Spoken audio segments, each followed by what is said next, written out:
Olá, minha amiga, meu amigo! Chegou a hora do nosso encontro neste domingo, 25 de fevereiro, um dia muito significativo. A Avenida Paulista superou a minha expectativa, e eu acho que a expectativa de todo mundo. Ninguém esperava tanta gente, né? Eu acho que, para resumir, eu diria que foi o dia em que o povo brasileiro derrubou as muralhas do medo, né? As trombetas de Jericó que derrubaram as muralhas. Essas muralhas do medo são as piores, né? As mais sólidas. Parece que foi derrubado. Medo de se manifestar depois daquelas prisões do 8 de janeiro. E eu diria que a grande notícia é o Bolsonaro pedindo a anistia dos presos políticos, à exceção daqueles que destruíram patrimônio público no Palácio do Planalto, na Câmara, no Senado, no Supremo. À exceção desses, né? Fez um apelo a deputados e senadores. Bom, enfim, né? O discurso do Bolsonaro falou em direito de defesa. Hoje, 25 de fevereiro, em 1836, o Samuel Colt anunciou a invenção do seu revólver. Tomou o nome de revólver, era uma pistola com um tambor que se revolvia para dar 6 tiros, calibre 45. Ficou tão popular o revólver do Samuel Colt que os americanos diziam que Abe Lincoln nos fez todos livres e Samuel Colt nos fez iguais. É que o revólver serve para tirar as diferenças, como fez a velhinha lá de Caxias do Sul, que, atacada por um assaltante invasor da casa dela, usou um velho revólver. Bom, eu não sei se vocês foram à missa. Primeira leitura de hoje, na liturgia católica, todas as igrejas do Brasil, foi o Abraão entregando seu filho único, Isaac, que foi produto de um milagre, né, porque Abraão e Sara já não tinham mais idade para ter filho, como sacrifício. E na hora que ia sacrificar, Deus mandou parar. E o anjo, em nome de Deus, disse para o Abraão: teus descendentes conquistarão as cidades dos teus inimigos. Se o nosso presidente da República tivesse conhecimento disso, não iria tão longe nas manifestações anti-Israel, né? Porque, inclusive, o evangelho de hoje fala, Jesus na transfiguração, estava lá no alto do monte, ladeado por Elias, né, e Moisés. Tudo isso nos conduz ao povo judeu e o cristianismo, tudo junto, a nossa civilização judaico-cristã. Eu queria recomendar para vocês a leitura de um livro do meu amigo Rodrigo Constantino, chama-se Judeofobia, Máscara do Antissemitismo. Ele faz uma análise do antissemitismo por séculos, né?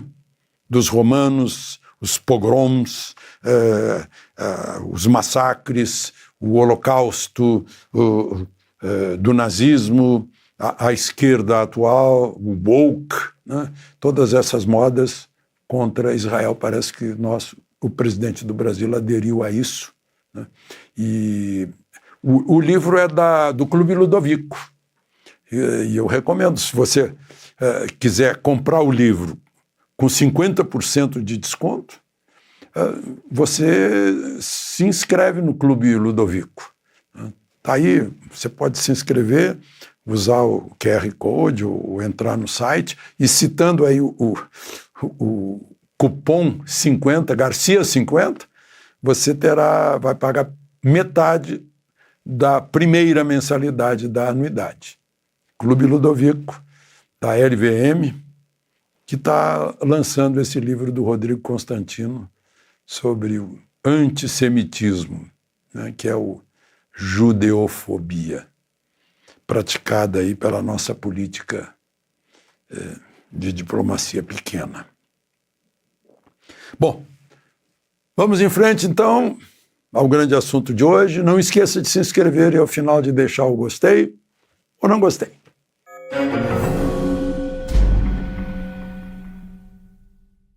Bom, manifestação na Paulista. Eu fiz as contas, né? Se você fizer largura e comprimento da Paulista, você vai ter uma área de aproximadamente 130 mil metros quadrados.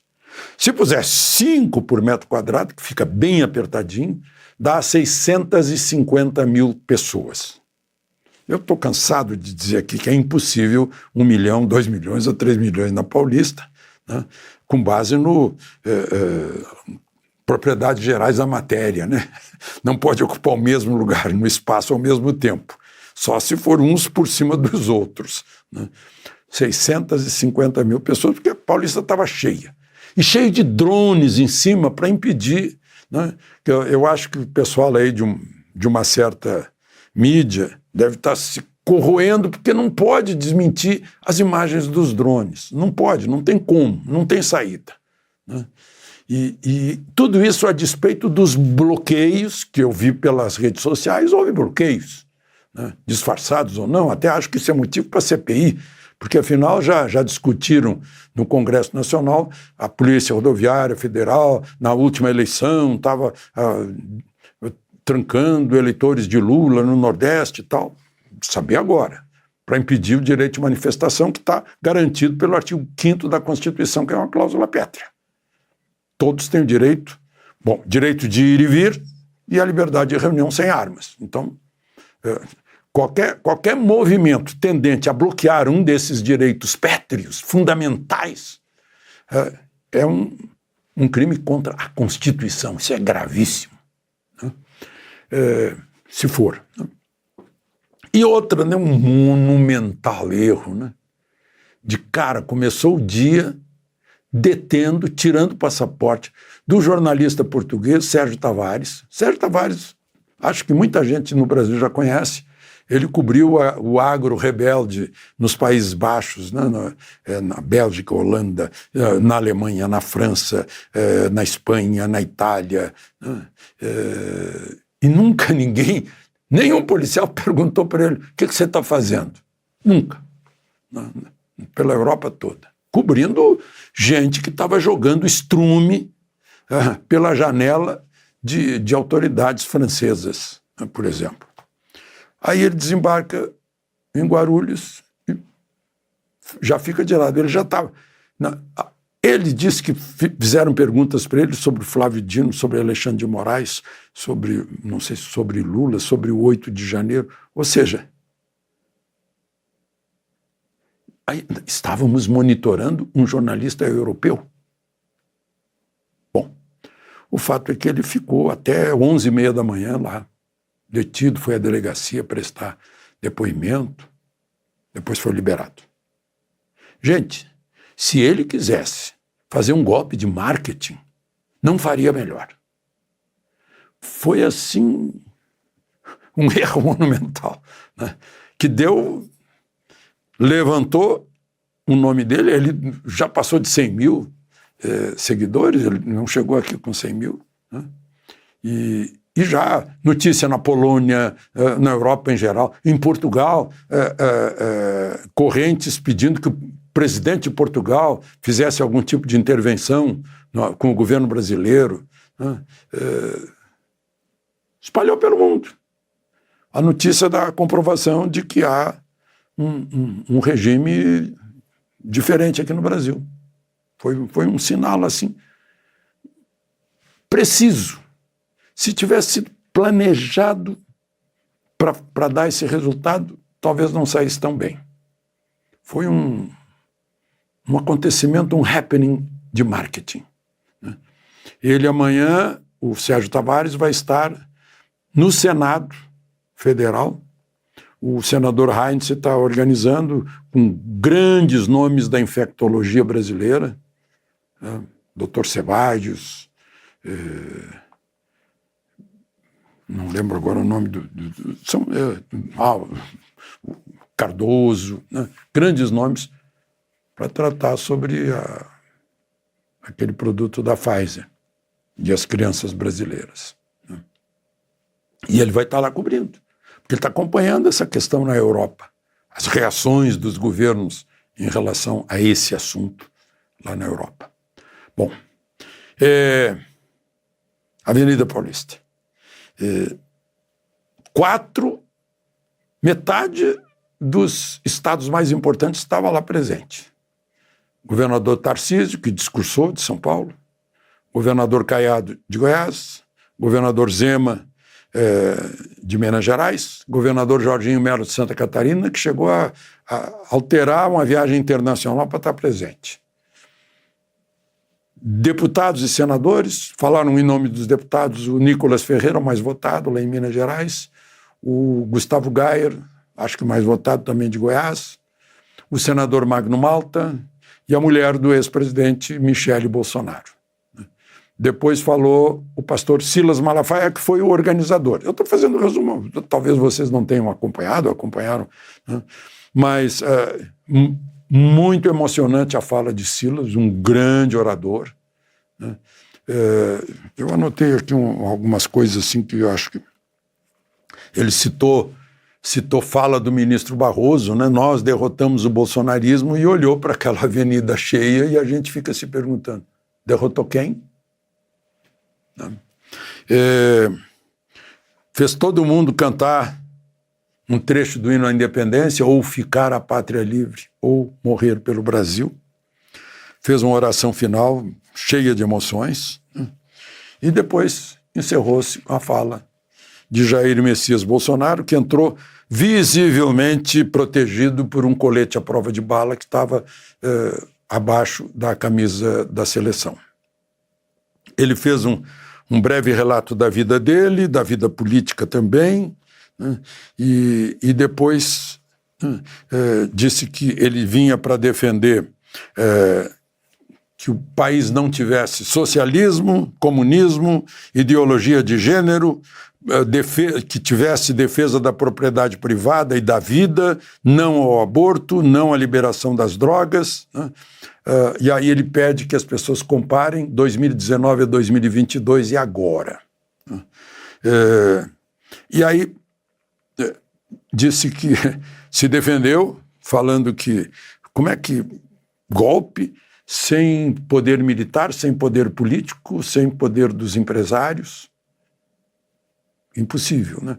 Aí falou sobre a minuta de um estado de defesa que, quando Dilma propôs, ninguém imaginou que fosse golpe, porque é uma decisão constitucional, está prevista na Constituição. O general Vilas Boas disse que não ia dar apoio, não saiu, não houve nada, né? Estado de defesa, assim como estado de sítio, ele explicou, são coisas constitucionais, excepcionais da Constituição, né?